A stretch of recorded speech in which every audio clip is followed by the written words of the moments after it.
Kan du mute?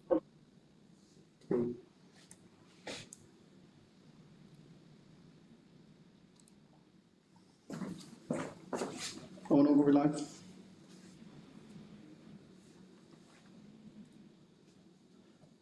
So could everybody mute themselves now? Because we're about to go on, and then we'll have a talk in a little later, after we announce the MVPs. Ilham, do you know who's actually which of the MVPs that are actually here? We're live. Okay, we live? Oh my God, this is the closest we get, Ilham, to Code Garden this year. So yes, I feel much more fresh than normally. The good thing about Code Garden not happening is that we have much more time to talk about the MVPs. Yes. And after all, the MVPs is the closest thing we get to the heart of what Umbraco is all about. Sharing is caring, sort of a cliche in open source, but it's a cliche for a good reason. I think our sharing culture is what sets us apart from so many other projects, and the MVPs is really a testament to that.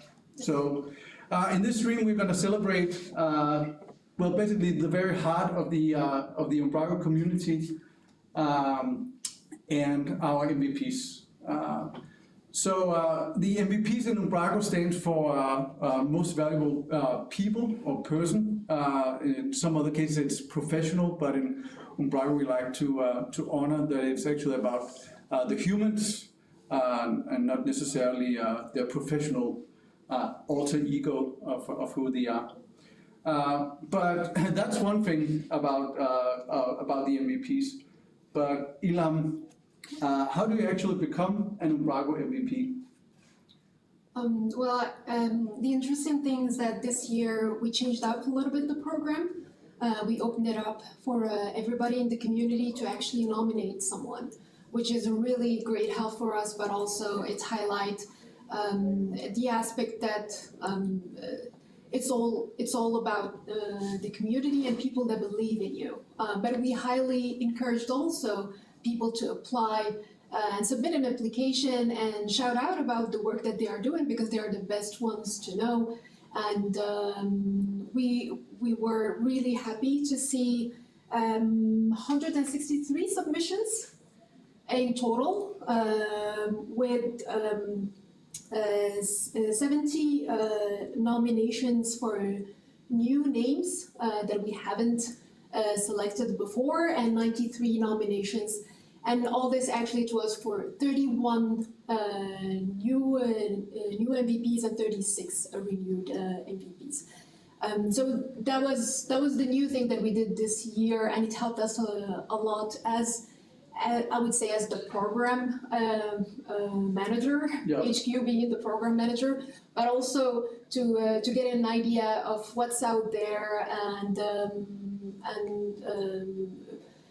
the dynamic that's within the community, because there were some nominations that actually basically they stood out because it was mainly about the influence that that person had on other people, yeah, and not just code. So we could see that a lot of people highlighted the friendly aspect, the support, the mentoring efforts that they could get. And it was not only pull requests, so that was really, really great to see. Yeah, I love that as well. You can definitely see also as Umbraco has grown and matured that we finally are recognizing people beyond just code. And I really think the work that you have been doing over the last years has really tried to open up the MVP program to make sure that it's not only people who might know people at the HQ, or it's the people that are shouting the most, but it's actually also the people who are organizing events. Maybe it's people who are super active in local communities that maybe you've never heard about it because you don't live in that region, etc.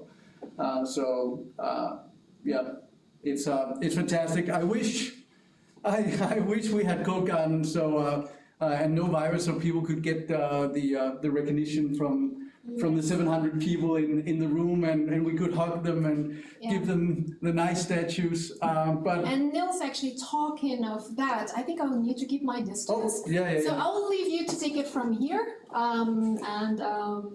I can join you later on. I'll just make sure that everything goes well during this. Perfect. Thank you. And this is why Ilham is organizing the MVP program, because as you can tell, she's much better than me at obeying rules.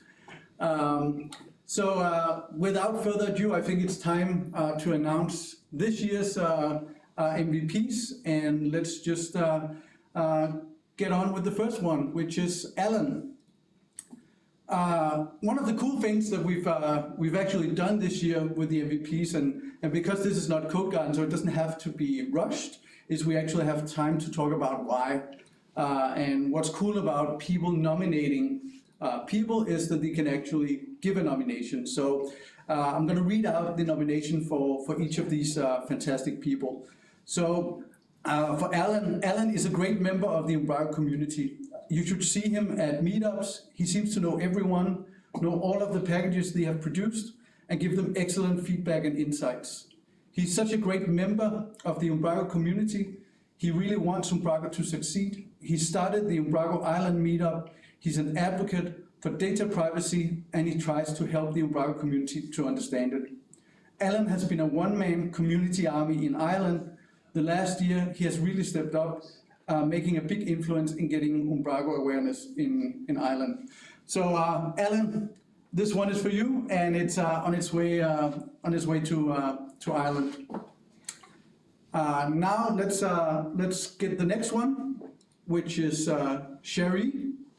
And this is a great example of, maybe depending on what region you live in, you've heard about Sherry, maybe you haven't, but Sherry, she gets the MVP award because without the tireless efforts of Sherry, it's unlikely that Australia would have had a festival.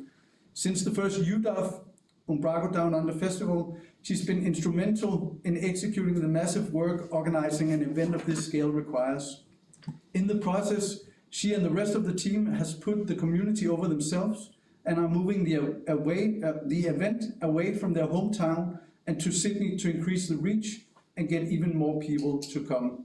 So again, thank you so much, Sherry, and to everyone who really contributes to the Umbraco community despite not being in a European time zone. It's amazing. And for anyone who wants an adventure once this COVID-19 madness is over, you should really go to the Down Under Festival if you get a chance. It's so fun to see a completely different kind of community, and it's an amazing experience to see the hard work that the people are doing down there trying to promote. So the next one is Chris. And while not being a person who shouts loud about his work, Chris has generously shared his knowledge through packages, blogs, and events over the years. Since moving from UK to the US, he's been working hard at help spreading the word and has taken initiative to a local meetup group as well. So Chris, thank you so much for maybe moving away from Europe, but not moving away from Umbraco. Again, this one is on its way to you. Then we have the next one, Danny. And this is, I just love stories like this because we do our best, the core group of Umbraco, in making the best version of Umbraco that we can with the knowledge we have. But one of the things we don't know is as much about accessibility as people like Danny. So the motivation goes that Danny has worked hard to support the A11Y team in Umbraco. He has been extremely supportive, not only taking time to test the core project, but also in reviewing and discussing changes with team members. He's always growing and adapting his processes based on feedback, and he will respond to all feedback in a polite and friendly manner. He's keen to share his learnings and methodologies with anyone who asks, and wants to make Umbraco a CMS that is accessible to all. That's just so amazing, and thank you very much to Danny and of course the rest of the accessibility team. It's such an honor to see your work. Next one is Emmanuel, and again, if you live in Europe, you may not experience the impact that a guy like Emmanuel has, but he's been shouting from the rooftops about Umbraco and about headless hardcore Umbraco at many events across Australia, including the wider .NET community. He's also a huge supporter of the Australian Umbraco community, speaking at and hosting a meetup at least once per month. And again, it's people like Emmanuel all over the world that really helps the friendly Umbraco vibe exist in other places than just the very popular communities. And it's people like Emmanuel that's so important, because things happen because someone actually do something. It takes someone to follow to become a follower. So thank you a lot for that. Next one is Eric Yen, and he's again, maybe some people don't know him, but he's our top contributor of 2020 so far. In January, he made his first ever PR to the Umbraco documentation, and since then he's made a moving 38 pull requests. So again, such a cool example of how Umbraco is not only about writing code, but it's also about writing documentation, and how if you really want to contribute, there shouldn't be anything preventing you from doing that, and we really think that that should be supported as well. Next one is Carl, and I'm sure that there are people who really know Carl, because the motivation is a bit long, but here we go. Because Carl is the impersonation of friendly in the friendly community. He always makes an effort to teach, help, entertain, and generally care where he's present online or offline. Carl is one of the people who welcomed me graciously into the community and even encouraged me on what courses might be most relevant to my experience level and expertise, as well as assisting me and others in pinpointing differences between 7 and 8 that one might be tripped up on. So Carl, thank you so much. And again, I think one of the best things of going through the MVP submissions from people was how amazing and friendly people are in the Umbraco community. A lot of these motivations just put a huge smile on the faces of everyone in the MVP group at HQ that read them. Next one, Leonard. And Leonard is an amazing guy with a lot of knowledge about programming, Umbraco, and e-commerce. He's very friendly and helps out anyone who asks. He embraces everything Umbraco and is proud of that. Leonard, I had the pleasure of seeing your talk at Code Garden together with Dean Barker, and you're not the type that shouts a lot, but your work is amazing, and I really hope that you will shout a bit louder about it, so more people can hear about it and you get the recognition you deserve. Next one is Matthew, and the motivation goes that Matt is one of the most helpful people in the Umbraco community, always available on forums, Slack, and Twitter.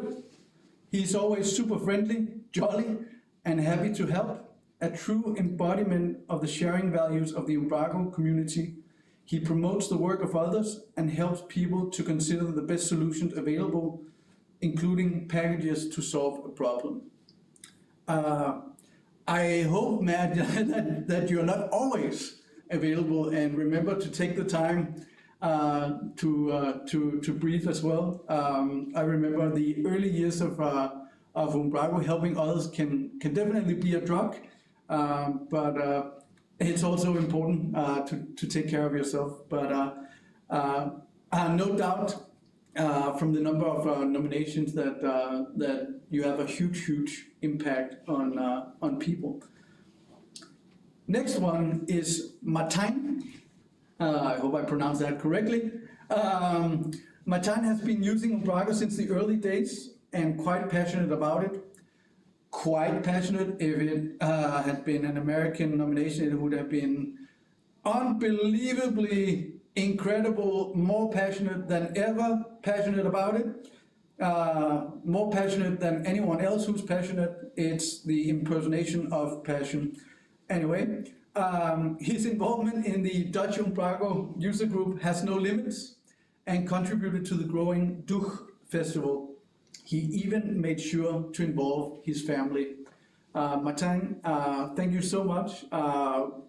One of the other amazing things about the nomination this year is we also have both people who are completely new, but also people who've been in the community for a long time, and where you can really see the persistence over the years and the way that they are giving and sharing our culture to new people. And what you have done with Duch is absolutely amazing.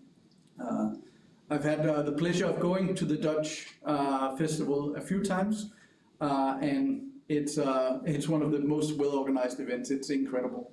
So thank you so much. Next one is Rachel.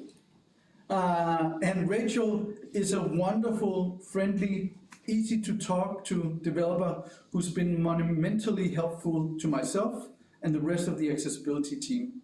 She's incredibly experienced and has a really passion for Umbraco and the community that surrounds it. Another motivation for Rachel goes that she's always friendly in the community, being it on Twitter or Slack or in person. And while Rachel isn't always in the spotlight, she's become one of the faces of the accessibility team in the Umbraco community, and has been instrumental in advocating the importance of the topic and sharing the great work they're doing. Thank you so much, Rachel. And again, thank you so much to the entire accessibility team. Absolutely amazing. And especially the very constructive way that you've been doing it all along the way. When Umbraco wasn't as accessible as it could be, it's not lack of will, but it's also a lack of knowledge.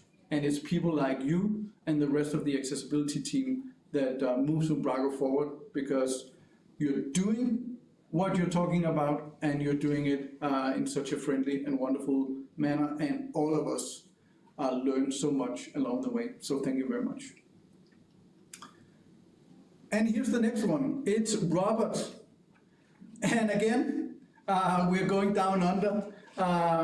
Robert is apparently, just kidding. The motivation goes, Robert is a great guy and driving force in the community down under. He's been organizing monthly meetups in Australia, in 3 cities, Melbourne, Sydney, Adelaide. Having spent 6 months in Australia, I can personally speak of the impact his efforts make. Without him, these events would not happen. Thank you so much, Robert, and thank you to everyone, again, around the globe that keep organizing these local meetups and grow the communities all around the world. It's fantastic. 2 more. Steve is next. He's great and has definitely gone out of his way providing and updating a lot of pull requests. He's been very helpful in helping us make migration from 7 to 8 easier for everyone, saving us and community members loads of time. He's also among the top contributors in the forum. Thank you so much, Steve. And again, a really important thing in Umbraco is this idea of helping others. And again, there's many ways to support the community than just writing code. This is a really great example of that. That it's not only because you're great at providing feedback and updating pull requests, it's actually also sharing your knowledge so generously. So thank you so much. And last but not least, or as we say in Denmark, the raisin in the end of the sausage, we have Tom. And Tom is a prime example of sharing the Umbraco love. It's more than just code. Since the early days of Umbraco, he's been supporting local Umbraco community, giving advice and support to others, and over the last year he's been extremely helpful in sharing his experiences of moving from 7 to 8 in an always honest but respectful way. Thank you so much, Tom, and thank you to all the MVPs. I wish you were standing right next to me with a distance, receiving your standing applause, but we'll save that to Kokan 21, and let's just make the biggest MVP party ever there. But thank you so much. So what we have up next is the MVPs that has been MVPs for a number of years and are continuing to do a lot of work. It's the renewed MVPs, and I really think they deserve some recognition as well. So I don't know if we get the slide up. Let's just roll through them. We also have blog posts coming up mentioning all these people. And a new thing we also have this year is we actually have a sort of a guideline for what are MVPs, what does it mean to be a part of that program, and then we posted that as well, so you can see that. There will be links in the show notes. Remember to like and subscribe. You will see all of that, and of course there will be a lot of blogs about this. And with that, I think it's time to invite some people who've been very, very patient. They've been muted along the way. So let's unmute all these friendly people we have joining us. And let's talk a bit about Umbraco and the MVP program with some of the existing MVPs, because all of these people that I'm lucky enough to welcome on this Zoom is existing MVPs. Some of them new, some of them renewed. And I just want to ask some of you, and then we'll see how organized we can do this. What have you gotten out of being enrolled in the MVP program? What has it done to you? It can be professionally or personally to finally get the recognition that you deserved. And I guess here I'm mostly addressing some people who've been MVPs for more than just a few hours.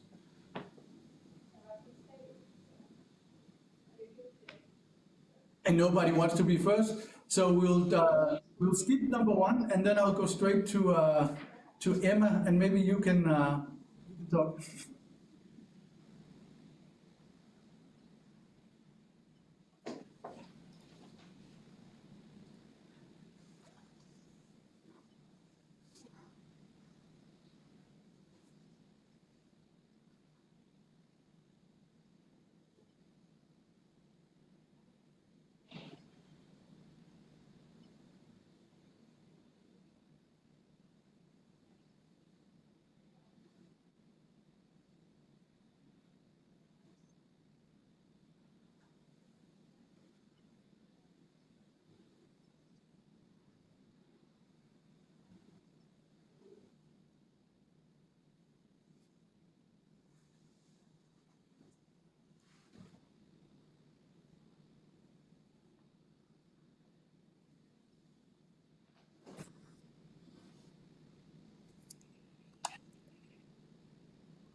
Well, yeah, it's actually a common pattern when talking to MVPs, that they sort of felt that now they got the MVP award, now they need to prove something. Apparently there might be issues with hearing you, Emma. So I'm gonna try to repeat what you said. But Emma talked about how when she got the MVP, there was a number of other people who got it as well, and they sort of became a gang. But also that she felt that she had to prove that she was worthy of the award. And I don't think the MVPs need to prove anything. While I really love the idea that you get even more motivated, then I think it's really important that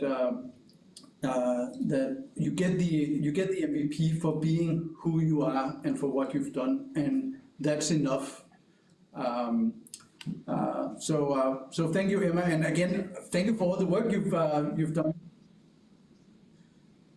And then we will have to find out whether this is a very special group that us who's on Zoom can actually hear each other, or we have technical difficulties and no one on YouTube can actually hear what we're saying. But then at least I will have fun, and then we'll see if we can record this and maybe share it afterwards. So anyone else wants to share a story from the special lodge of the glorious MVPs? I think Lars Erik.